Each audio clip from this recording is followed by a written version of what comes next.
Welcome back onto the program. It's still the conversation here on Lagos Television. Part 2 of our conversation is here. And today we're taking a look at citizens' rights in a democracy. Well, of course, citizens have rights to different rights. But are they absolutely right in every country? Of course, we do have a lawyer in the studio this morning, and together we'll take a look at some of the rights that we do have. And as individuals, can we also breach those rights ourselves before any other person breaches those rights? Of course, we have Bosun Oshifora here with us today. Good morning, and thank you for being here on the program. Good morning. Always a pleasure. All right, so we're taking a look at citizens' rights. I know that, of course, in the Constitution of the Federal Republic of Nigeria, there are rights stated for every individual. But I know you lawyers will also say those rights are not absolute at the end of the day. So, of course, if we take a look at some of those rights, would you say that those rights are sacrosanct, or those rights can also, the government of any country also have certain rights over those rights over a citizen?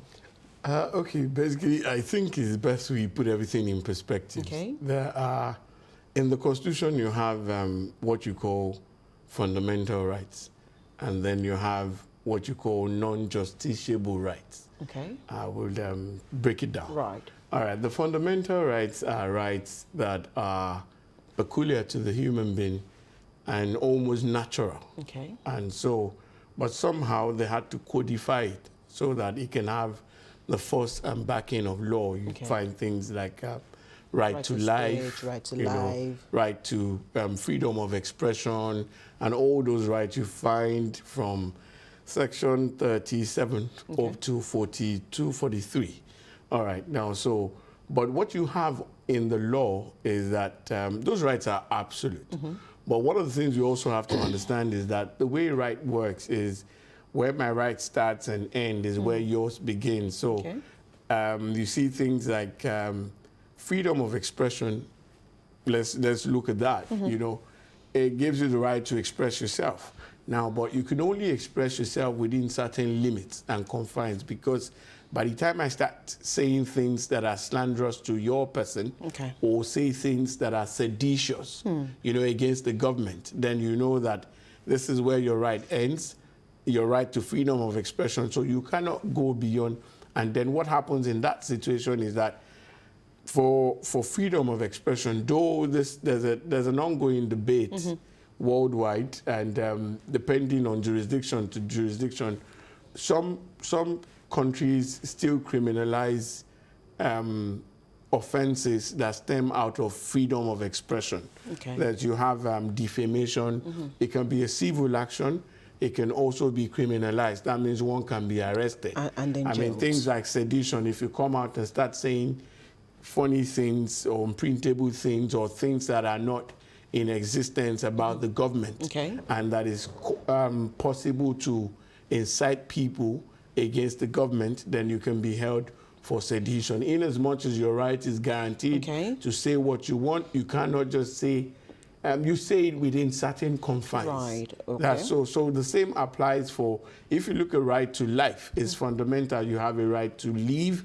Nobody can kill you. Nobody should kill you under any circumstance. But there are instances where somebody can be killed, even by the law. By the law. And you find that where, I mean, somebody commits an offense that has capital punishment, then he will be killed based on the law. So the same law that gave you rights to live, or your right to living and existing as a human being, also can cut it short when you go beyond certain, you know, levels. Now, so the same goes for most of this, right? Then there's the right of, I mean, the dignity of human person. You cannot be subjected to torture or inhuman things by anybody or by any authority. But there are also exceptions. Then if you look at Section 45 of the same 1999 Constitution, it says, in as much as all these rights exist, if I look at 42 and also 45 says it, that these rights can stop when it offends public sensibility or if it infringes on other people's rights. So basically, your personal rights are limited when it comes to general rights. Now, so those are for the fundamental rights. Human So rights. you have the justiciable and non-justiciable ones. Now, there's some other rights within the Constitution, like rights to education, rights to, basic things of life like that. Now, but you see, the problem with that is it's a debate in the legal world that says that where government doesn't provide those things, they can't be held down like the fundamental rights. Okay. Now, so the government has an obligation to do this thing, and it is recognized that some of these things are in progress. Now, so you can't hold the government which means that you didn't go to school. So, which means that you may not be able to sue any government. You may not. You cannot. Not you may not. You cannot sue a government for not providing education. At least as far as our own law is concerned. Now, but also the government has made certain efforts. That's why you find, the basic primary education, where they made it a law that say, at the primary level, it must be done. Okay, so but then let's take the case of the NLC president Joe Ajaero as a case study here. Only this morning we read here that the federal government through the spokesperson of Mr. President said his rights were not abused during that incident at the Nnamdi Azikiwe International Airport. And according to them, he failed to honor an invitation by the DSS. But a lot of people would also say, as the report also said, he was meant to have appeared on a particular date, which has not passed. And then he was arrested before that date. Is that not an abuse by the constituted authority? All right, it's a bit tricky. Okay. Because I'd followed the story. You remember, Ajaero has had it funny with the immediate past and even present administration. There was a time he was, I think, during the election in one of the eastern states, in Imo State, where he was beaten blue-black, like that. And he's always whipped up the fact that he will use the instrumentality of the NLC to fight, whatever thing that comes to him personally and all that. Now, so I think also there should be some level of definition to his person and his position. Okay. But that is a debate for another day. All right, now, but basically, if you look at what happened, I saw when they said he was invited by the police, where Femi Falana went with him. Yes. And then that was like a week or two ago. 2 weeks ago. Yeah, now then again the DSS called him. So there's a debate going on that, given the economic situation and the increase in fuel prices particularly, which is always pivotal to NLC going on strike. Right. Now, so I think some people have said that government is apprehensive and that's why they're trying to cow him being the head of the NLC, because they know sooner than you expect they will come up with something. Right. Now, but on the second hand, there's been rumors that there's some seditious materials in his possession, and that is a security concern. Breach, right. It's a concern, not breach yet because it's not been established. There are allegations. Now, so at that level, you cannot say because this is who this person is, then you just allow him to do things and go about life anyhow. Okay. So it's within the capacity and capability of the DSS as a security agency to call for anything in that regard. Okay. That was what gave birth to the invite for Ajaero, and him not honoring the invite and not getting back to them, because sometimes when security agencies send you invites like that, I mean, we do it. Sometimes people send their lawyers, to go there. Or and say also to them, you're not available. Particularly when you're not available. So you can use that to buy time. Or people also use it to, figure out what's going on, because you're not going sure about your life and you get an invite. And then you might not come out as soon as you thought. Because I've had very funny experiences where people will tell you that, lawyer, I can't go. EFCC is calling me. I don't know what.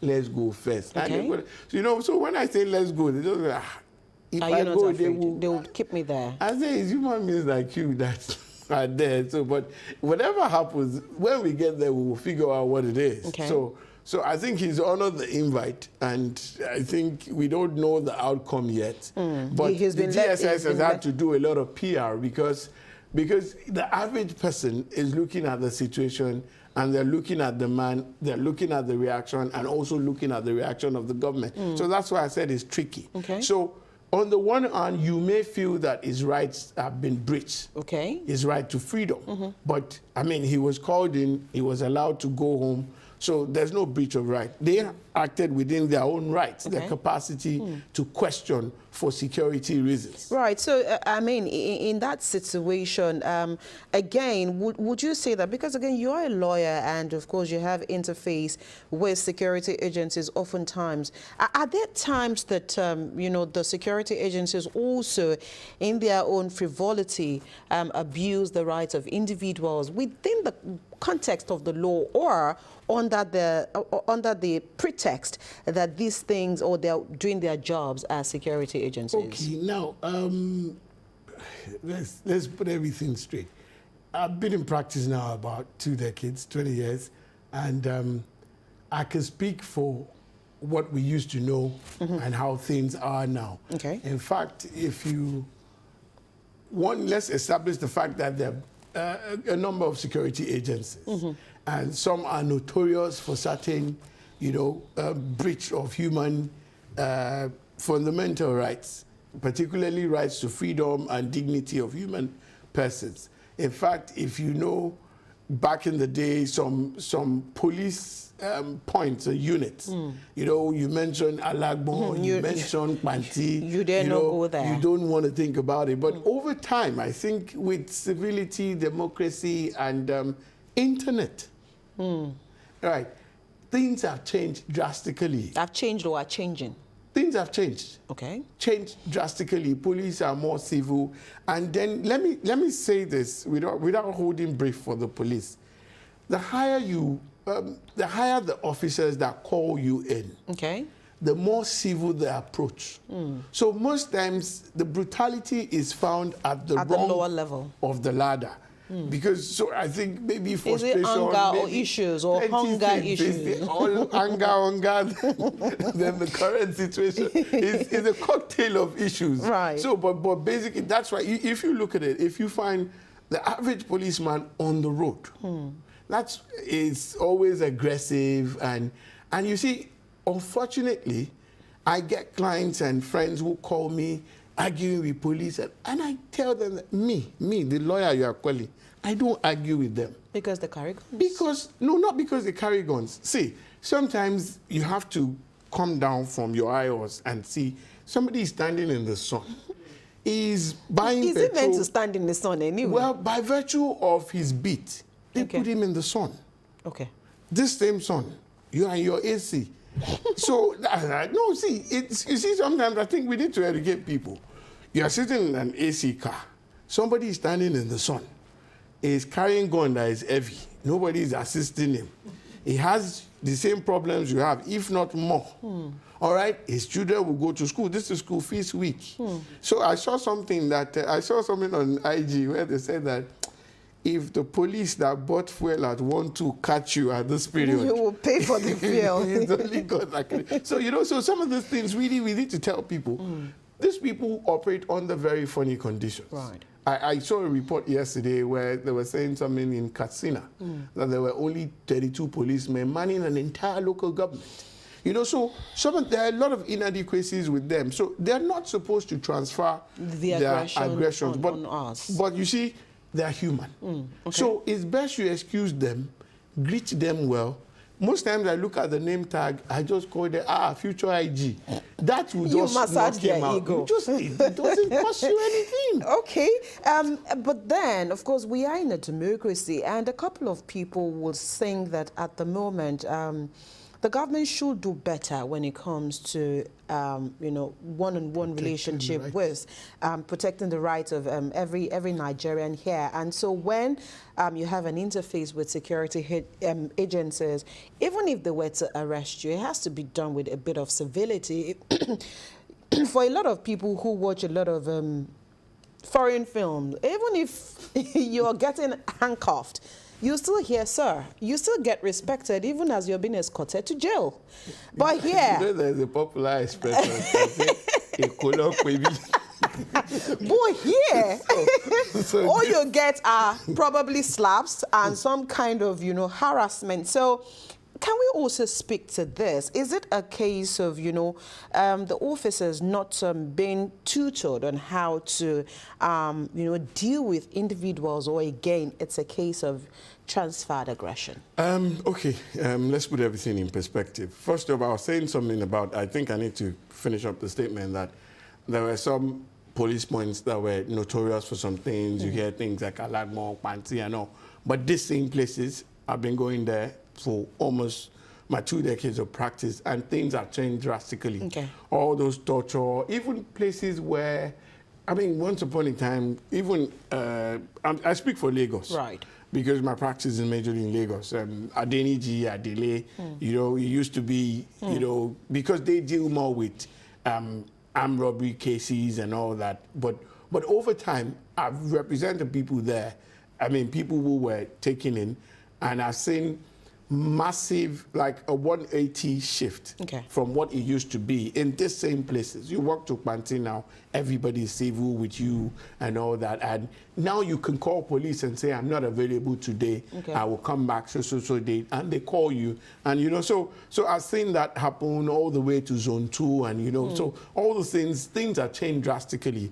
And those instances of torture don't really exist much. Okay. Maybe the exceptions you find when it comes to cases with armed robberies and some of those kidnapping cases, trying to extract, you know, information from people in the course of investigation, but they've gone down drastically. Okay. So that has happened. But I think one of the things that gave birth to that is training and retraining. For every training, they tell you, they teach them how to be civil, interface with people. But over time, you find that training is not a one-off thing. Right. Because you have to then also looking at their own welfare, because you cannot take away transferred aggression. I mean, some of us call in sick, some of them call in, you know, call the office for things, you know, to be excused based on things that are happening to you domestically. Right. So if they don't have such privileges, you can rest assured that they will carry the same psychology into work, and they won't be at their best carrying out the work. So that's why you find funny instances and infractions like that on the part of the police. So, and also other security agencies. But some also are noted for some level of aggression. Now, you know, the one that is now they're very cordial and civil, but their style is, everybody just fears them. It's the DSS.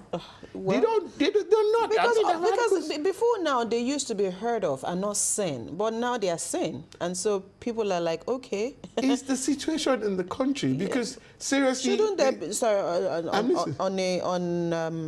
on a soft note, shouldn't there be a change in their name, though? It used to be state security. I mean, it used to be... for me, there's nothing in a name. There's nothing in a name. We have seen, you can't see, you shouldn't see them. It's not about name. Okay, it's about them. We have seen Richard that is poor, and we have seen Bush that is living in town. So it's not about their name. It's about orientation. Okay, before we wrap up this conversation, Bosun, let's also quickly look at a lot of Nigerians are also beginning to get worried about the current administration and saying that it looks like this administration is also beginning to have a penchant for abuse. A couple of journalists have said to have been arrested, you know, for writing stories here and there. I'm sure you remember the case of that. But sometimes you just hear the stories of DSS whisking people, and you not even leaving a forwarding note to the family and all sorts, knowing where they've been taken to and all of that. Are you worried in the same vein as well with the current administration? I think it's not a function of this. If you put it on this administration, I think it won't be fair to do that. We put a lot of things on them, even things that they inherited. But, you know, government is continuum. Right. And you cannot abdicate responsibility. But, you see, security matters are not light issues. Okay. You know, most times we go, we sleep, we wake up, we don't know what has happened in the course of sleeping. I mean, the Holy Book says, why men slept, the enemy came to plant, so things like that. These people work out under very strenuous conditions, and they try to make sure that we sleep well. Okay. Now, so sometimes some things come their way. To the ordinary eye, you don't see the import. I mean, thank goodness we were here before the protests. And you remember some of the things we talked about. Why some people were saying that dialogue is the best way. Some people insisted, let's protest everything. When the thing scattered, they went inside.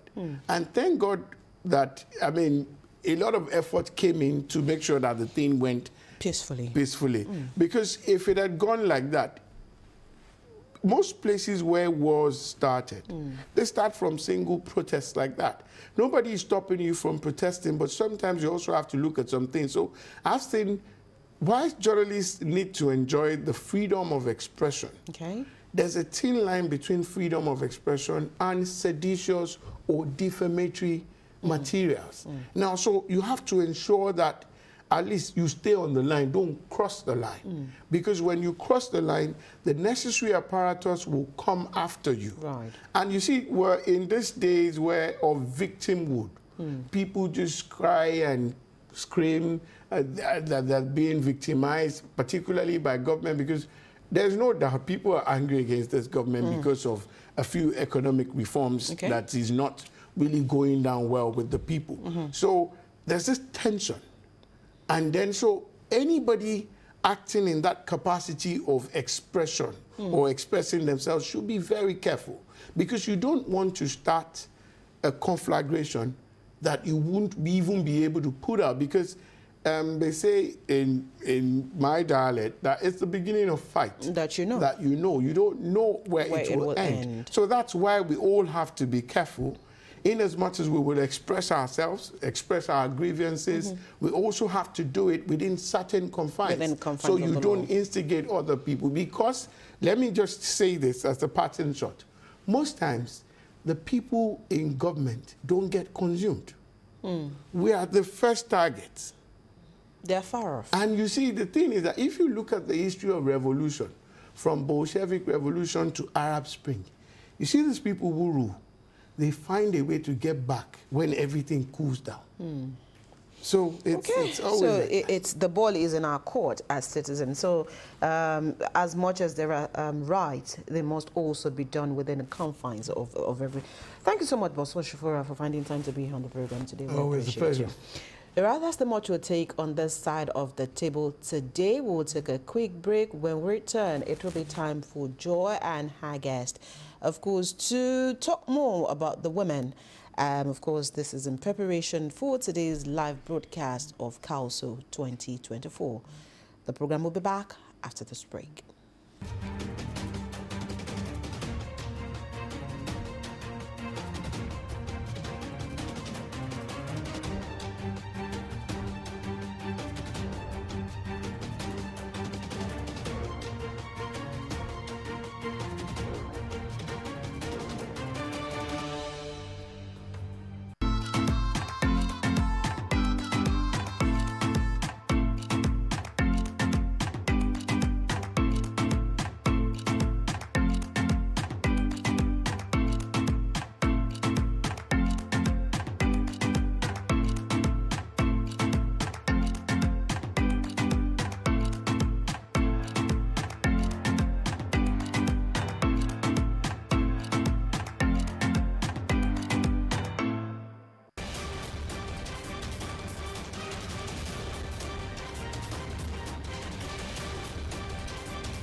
Not go that level. It's just you're taking me on the spot. Is it not during the Oduduwa's time? It's a long one. I cannot give you the exact date. Okay, Lagos is over 40. It's over. I think it's over 60 years now, if I'm not mistaken, or 50. Honestly, I can't recall or tell you so yeah. So Lagos have been long existing, so I don't have much idea when it exists or when it created. I need to know that one for sure because I stay in Lagos, but I don't know when Lagos was created. What my business is that one? Are you stay in Lagos? Yes, I don't know. I don't want to mention Independence Day. Or was it created before independence? I don't know. I don't have an idea. May 27, 1967. I don't know. Why? But I was born in Lagos. I don't know about that one because I just came to Lagos of recent. I can't remember, but I know something I forgot, but I have it in the mind, but I just forgot. 1967. Which day? I can't say, sorry. But Lagos was created in 1967. After Calabar was Lagos. May 27, 1967.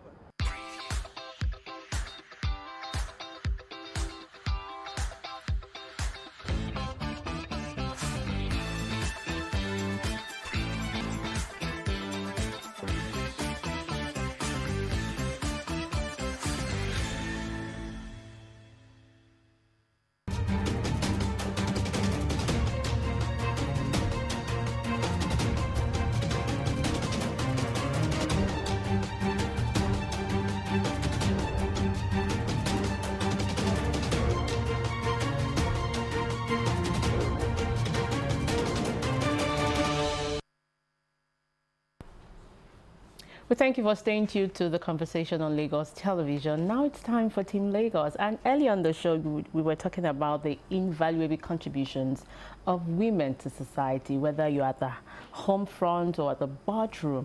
You know, and our conversation today will be discussing women soaring beyond boundaries. Our guest will be exploring how women can shatter societal limitations, drive change, create an impact, and of course, enrich their communities, taking a cue from the theme for the 24th National Women's Conference of the Committee of Wives of Lagos State Officials Council. The theme for the year is Soar Beyond Boundaries, Enrich Communities. Our guest today is Turu Oladapo, the former national president, Nigerian Association of Women Journalists, NAWOJ. You're welcome, ma'am. Good morning. Good morning. Good morning, viewers. All right. So when we look at breaking boundaries, you think the theme Soar Beyond Boundaries, it is inspiring and also empowering. But again, let us begin. Let's define what are those key barriers that have limited women over the years? Well, when we talk about barriers, it can be personal, it can be societal. Personal barriers have over the times limited women's participation and growth. And then we have societal barriers, we have economic barriers. The barriers are in different forms. And so when we have to soar above that barriers, a lot of things will have to come in place. Like I said before, there's educational barrier. How many women are that empowered to rise beyond their current level? So when we want to shatter barriers, we have to look at, it's a whole lot of things that have militated against women over the years. And we have to understand where we're coming from.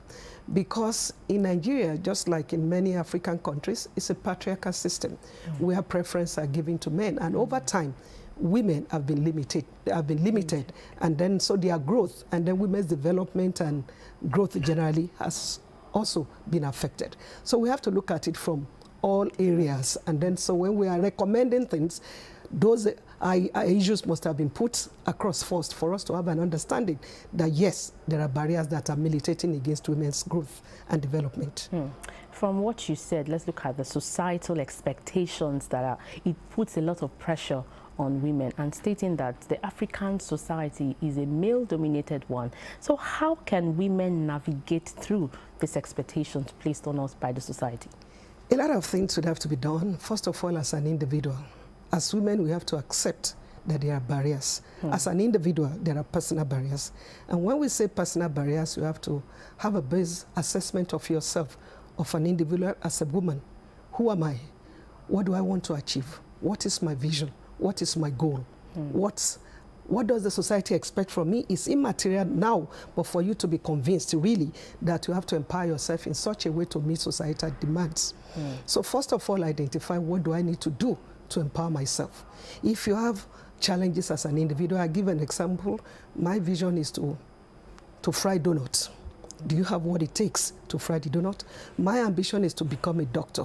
Do you have what it takes? So those are personal convictions that you have to do as a woman to empower yourself individually before we go into the larger society or expectations of organizations, individuals, government, and all of that to assist you in achieving your goals. And so a woman has to convince himself first to identify personal barriers. And when you say personal barriers, many women have been limited over times. They lack access to education, they lack access to economic empowerment, and societal challenges are also there for them.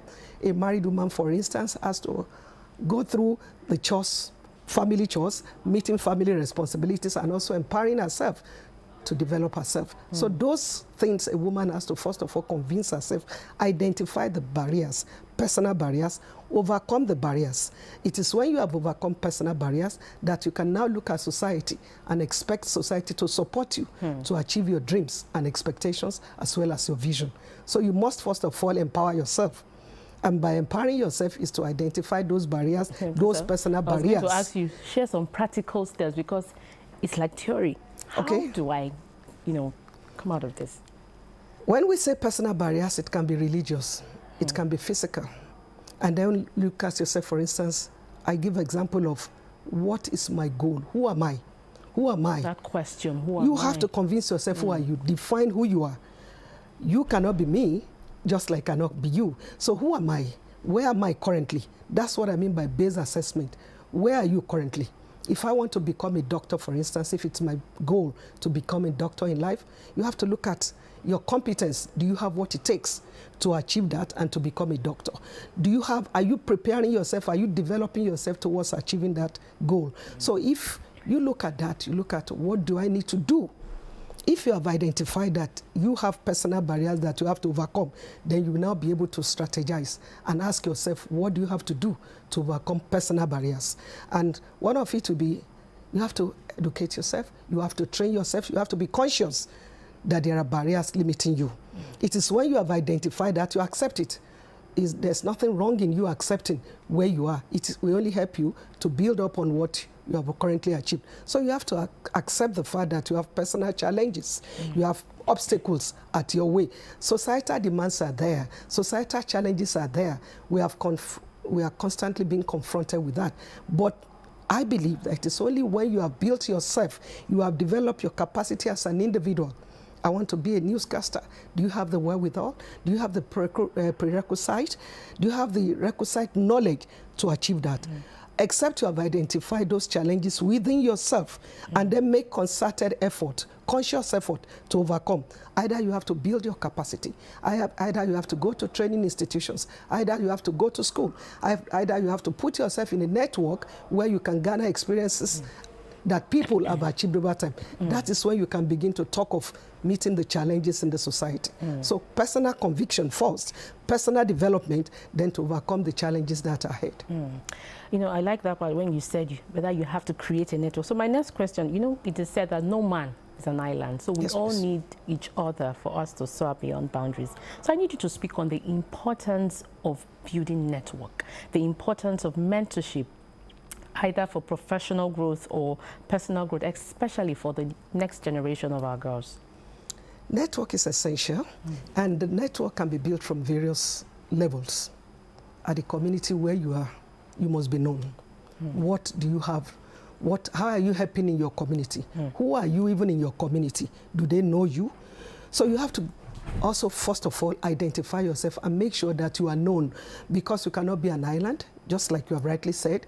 And then in order to ensure that you overcome some of those challenges, you have to participate in network. You have to join organizations. It might be religious organization, because what we are seeing in Nigeria, or just like in many African countries, is that an individual, a woman, is not enough to champion the cause we are. So the cause you are fighting for. So you need that network to give you that voice We have instances where it is the network that will help you to push you up, to support you. They give you the support base. And that can come from either your community, your street.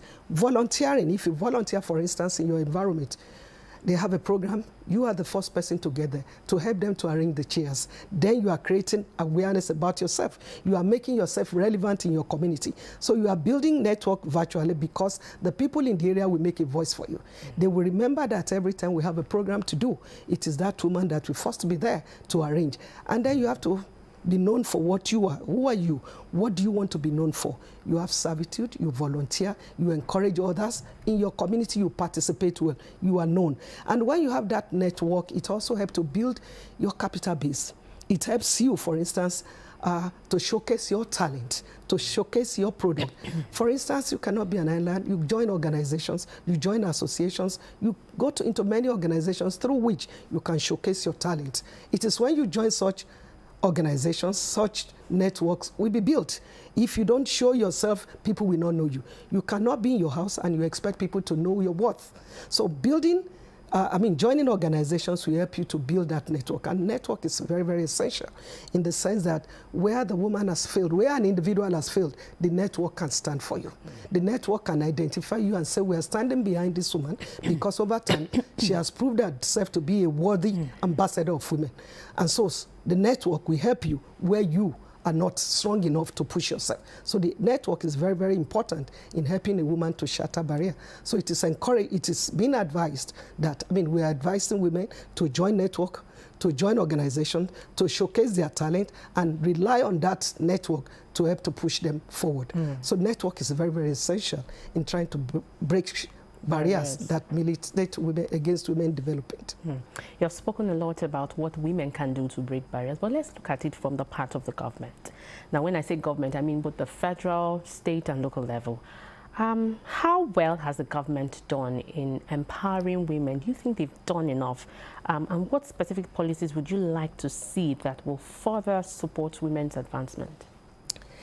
When we look at the government too is not in isolation.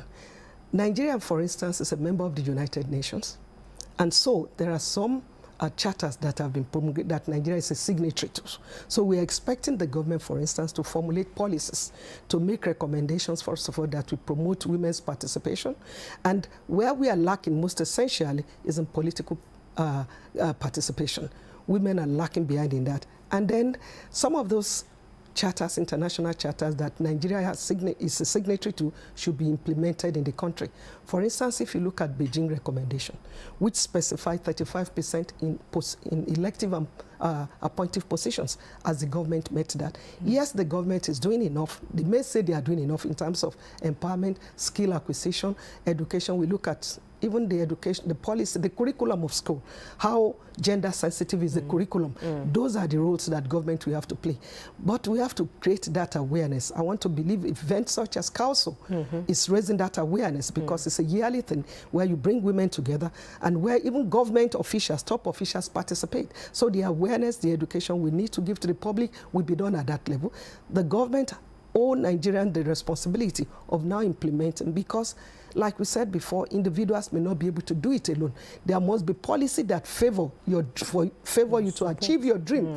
Because if the policies are lacking, and then you have that dream, and there's no policy in place to help you to achieve the dream, then you would not be able to achieve your plan. So what the government has a lot to do in this regard has to do in terms of providing education, economic empowerment, skill that we need. Where they're lacking, the government has to come in to fill that vacuum. Because we're looking up to the government. Yes, individual has their own role to play, the government too. And a multifaceted approach will have to be adopted when we are talking about women empowerment. The government, the community. We have spoken a lot about individual. The government has a great role to play in providing that enabling environment for women to achieve that position that they aspire to be. So we look at education. We look at health. How favorable is the health policy? A pregnant woman, how does she access health? So when we're talking about success of women, the government has critical role to play in ensuring that the enabling environment that will make the woman to achieve that goal is provided. and a lot has to be done by the government. It's not only at the top level, even at the community level. Skill acquisition, I'm aware that in Lagos we have that skill acquisition. Education too, we are giving basic education to even those that are not too educated. Those are some of the ways through which the government can come in. They have to formulate policy, legal framework. The government will have to come in this regard. It is the government that will provide the legal framework. It is the government that can amplify the fact that there are gender-based violence. Gender-based violence. Women have no right to their reproductive health.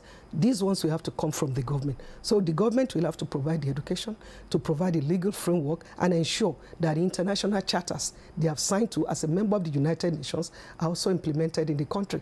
So by that, once I have the enabling environment, then it will be easy for me as a woman. It will be easy for organizations. It will be easy for networks to come together to say, yes, we are going to rely on the framework that the government has provided. So the government has a crucial role to play in ensuring that they provide that network that women will build upon. So the role of government is very essential in terms of women chartering the barriers. All right.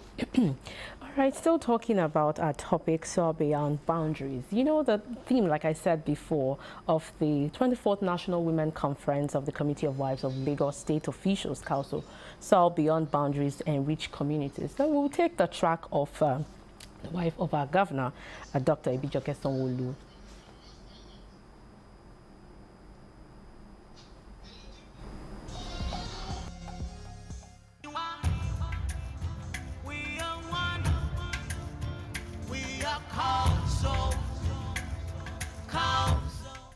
The theme of this year's conference is Soar Beyond Boundaries, Enriching Your Communities.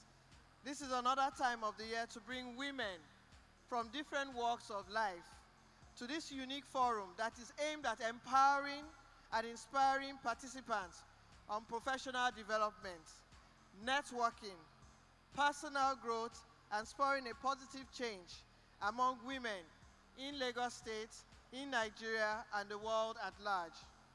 Women globally are challenging the status quo by contributing immensely to the world economy, working hard and positively influencing the world with transformative contributions.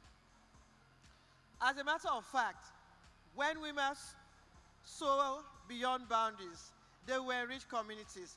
And this brings unique insight and priorities for them to advocate for policies that address the needs of all citizens.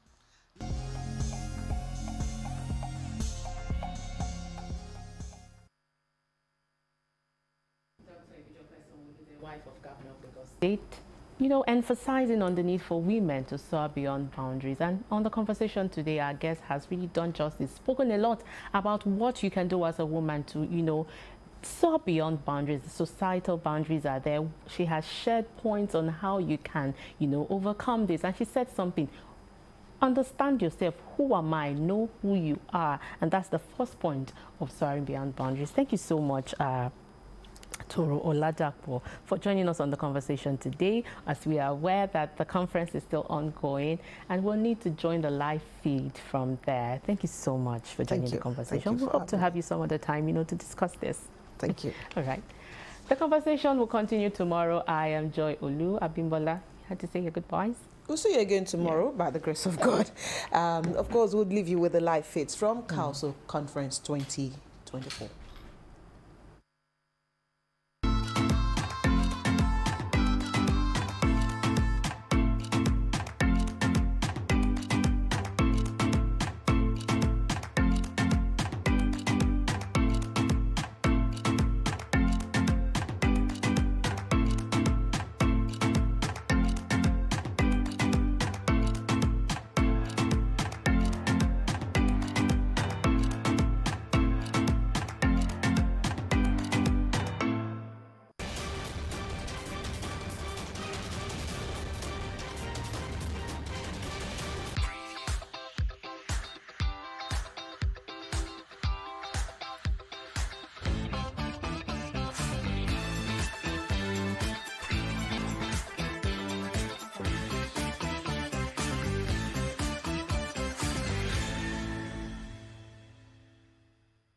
not go that level.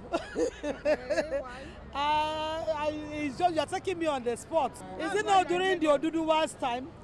It's a long one. I cannot give you the exact date. Yeah. Okay, Lagos is over 40. It's over. I think it's over 60 years now, if I'm not mistaken, or 50. Honestly, I can't recall or tell you so. So Lagos have been long existing. So